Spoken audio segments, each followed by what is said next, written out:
কয়েক হাজার বছর আগের এমন এক সভ্যতা যারা খালি চোখেই বুঝে ফেলত নক্ষত্রের গতি। বছরে যে 365 দিন আছে তাও প্রথম এরাই আবিষ্কার করেছিল। এমনকি তারা সৃষ্টিকর্তাকে খুশি করতে দিত নরবলি। এতক্ষণ বলছিলাম মেক্সিকোর অরণ্যে হারিয়ে যাওয়া সভ্যতা মায়া সভ্যতা সম্পর্কে। চলুন তাহলে শুরু করা যাক। খ্রিস্টপূর্ব 2000 সালের দিকে এই সভ্যতার সূচনা ঘটে। ক্লাসিক্যাল পিরিয়ডে অর্থাৎ খ্রিস্টাব্দ 250 থেকে 900 সালটা ছিল এই সভ্যতার স্বর্ণযুগ। এই সময় তারা 40টিরও বেশি শহর তৈরি করেছিল, যেখানে প্রায় 1,60,00,000-এরও বেশি মানুষ বসবাস করত। মায়ান সভ্যতার সবথেকে বিখ্যাত শহর চিচেন ইৎজা, যার অর্থ ইৎজাকুপের প্রবেশপথ। এই শহরটি অবস্থিত ছিল মেক্সিকোর ইউকাটান উপদ্বীপে, যেটি খ্রিস্টাব্দ 500 সালের দিকে স্থাপিত হয়। এই শহরটির পাদদেশে একটি বড় গর্ত রয়েছে, যাকে সেনোটে সাগ্রাদো বলা হয়। প্রাচীন লোককথা থেকে পাওয়া যায় এই গর্তে ইৎজা নামক এক দেবতা বাস করেন, যাকেই সন্তুষ্ট করতে মায়ানরা এই গর্তে জীবিত মানুষ উৎসর্গ করত। পরবর্তীতে প্রত্নতাত্ত্বিকবিদরা এই গর্তে অনুসন্ধান চালিয়ে মানুষের অনেক কঙ্কাল উদ্ধার করেছে। চিচেন ইৎজার শহরের কেন্দ্রে রয়েছে এল কাস্টিলো নামের এক পিরামিড, যেটি কুকুলকানের মন্দির হিসেবে পরিচিত।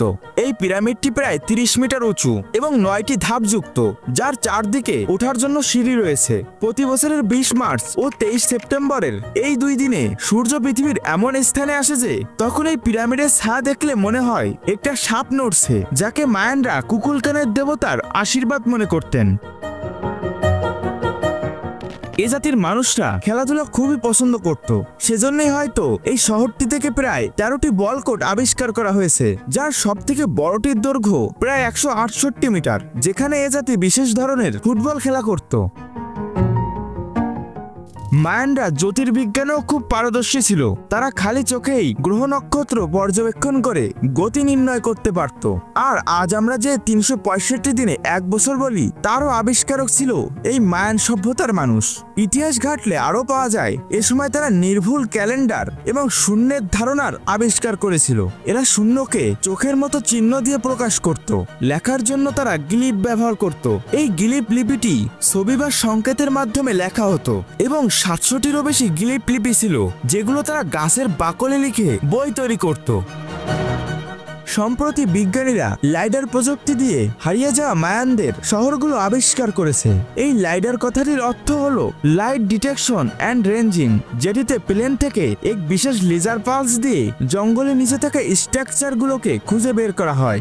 এরপর গুয়াতেমালার পেটেল অঞ্চলে 800 বর্গমাইল এলাকায় 1000টিরও বেশি বসতি পাওয়া গেছে। সন্ধানকারীরা আরো বলেছেন এখানে 177 কিলোমিটার লম্বা হাইওয়ে রাস্তার সন্ধান মিলেছে, যেটি হলো প্রাচীন সভ্যতার প্রথম মহাসড়ক। ইউকাটানের জঙ্গলের ভেতরে কিউইক নামের গ্রামে 30 ফুট লম্বা পিরামিডের নিচের গোপন চেম্বার থেকে সন্ধান মিলেছে মৃৎপাত্রের টুকরোর। এই পিরামিডের পাশেই একটি গুহার 230 ফুট নিচে পাওয়া গেছে ফায়ার টস এবং জাগুয়ারের খোদাই করা চিত্র, যা সম্ভবত 2300 বছরের পুরনো। যা থেকেই বোঝা যায় মায়ানদের আগেও এই অঞ্চলে আরেকটি সম্প্রদায় বা গোষ্ঠী বসবাস করত, যাদের সংস্কৃতিও ছিল ঠিক মায়ানদের মতো। গবেষকেরা এই সভ্যতাটিকে প্রোটো মায়া বা আর্লি মায়া সভ্যতা বলে উল্লেখ করেছেন। মায়ানদের সংস্কৃতি ছিল কুসংস্কারের টইটুম্বর। তাদের জন্য নরবলি ছিল খুবই গুরুত্বপূর্ণ। তারা দেবতাদের খুশি করতে মানুষ উৎসর্গ করত এবং আজকের দিনে যে চকলেট আমরা খাই তারও আবিষ্কারক ছিল কিন্তু এরাই। তারা চকলেট তৈরি করার কোকোবিন দিয়ে ঝাল পানীয় বানাতো, রাবার গাছ দিয়ে রাবার সংগ্রহ করে বল তৈরি করত। কিন্তু একটা প্রবাদ আছে যে সকল জিনিসই শর্ত সাপেক্ষ ও অস্থায়ী, অর্থাৎ যার শুরু রয়েছে তার শেষও অবধারিত। তারই পুনরাবৃত্তি ঘটে এই সভ্যতায়ও। 9ম শতকে এই সভ্যতাটি ধ্বংসের মুখে পড়ে। কারণ হিসেবে মনে করা হয় যুদ্ধ, অতিরিক্ত জনসংখ্যা বৃদ্ধি, পরিবেশের ক্ষয় এবং দুর্ভিক্ষকে। পরবর্তীতে 1697 সালে স্প্যানিশরা মায়ানদের এই পুরো এলাকাটিকে দখল করে নেয় এবং তাদের সাম্রাজ্য বিস্তার করে। আজও মায়ান বংশের 60 থেকে 70 লক্ষ মানুষ মধ্য আমেরিকায় বাস করছে। তারা আজও তাদের সংস্কৃতি ধরে রেখেছে।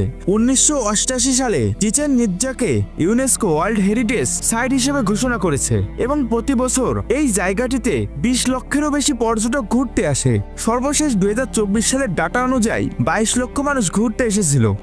তো ইতিহাস প্রেমিকরা কেমন লাগলো ভিডিওটি কমেন্টে জানাবেন। চ্যানেলে নতুন হলে সাবস্ক্রাইব করতে পারেন। তো দেখা হবে নতুন কোনো ইতিহাস নিয়ে। সবাইকে ধন্যবাদ।